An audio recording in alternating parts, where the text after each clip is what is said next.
Hello everyone, welcome to the McClure Show. I'm not McClure. Joining us on the show today, we have American poet, novelist, and screenwriter, the author of the best-selling novel, The Absolutely True Diary of a Part-Time Indian. Everyone, please welcome Sherman Alexie. I'm sexy and I know it.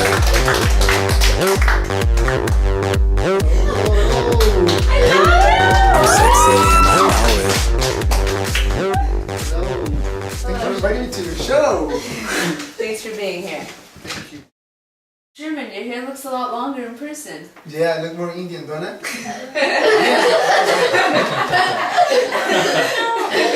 Okay, that's enough. Back to business. So, everyone's curious to know the real Sherman Alexie. Man.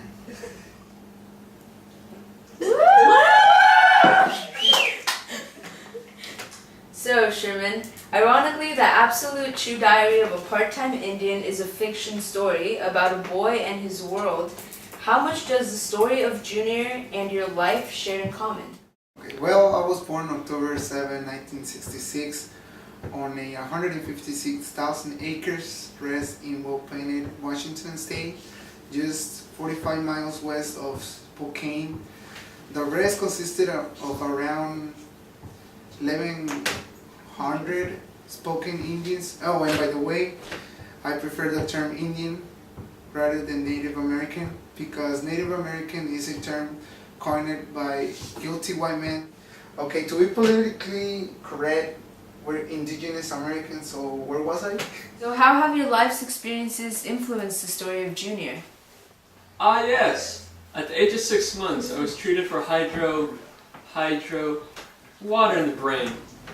The operation unfortunately came along with some lovely side effects, which caused me to have seizures and uncontrollable bedwetting all throughout my childhood.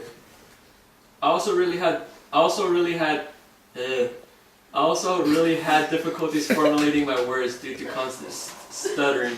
Sherman, although your novel has become well known throughout the nation and has a permanent spot in your readers' collection of must-reads, many of your critics thrive from the very reservation you grew up in. How do you respond to something like that? The thing is, as a writer, I never meant to create controversial material. I just simply wrote what I experienced. I never try to mythologize myself as most traditional Indian writers do. I'm not trying to make fun of anyone out there, nor am I trying to hurt my fellow people by portraying them negatively. I'm taking depressing stuff and expressing it in a humorous way. So what motivated you to become the iconic figure you are today? To this day, I don't really consider myself high up in the food chain. I'm still the same old nerdy kid who grew up on the res. Being called iconic is flattering, but I'm just a regular guy. But what motivated me to pursue happiness was hunger. I never enjoyed settling for less, knowing there was something greater out there for me.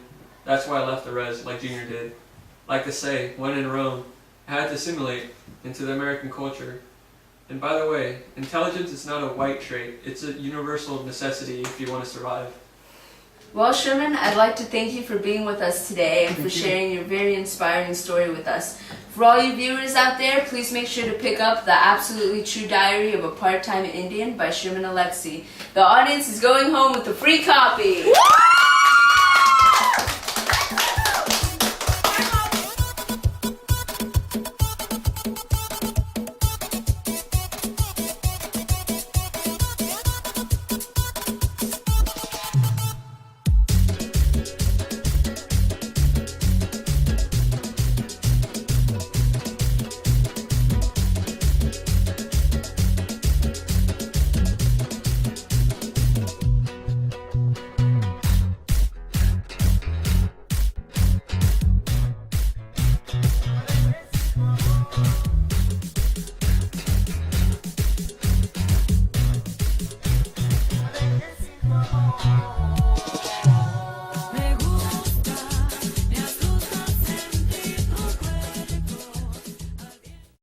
This program is brought to you in part by... Do you want long, luscious, wavy hair?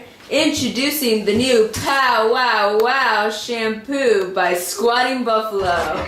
Take it from Sherman Alexie that this is the best shampoo on the market.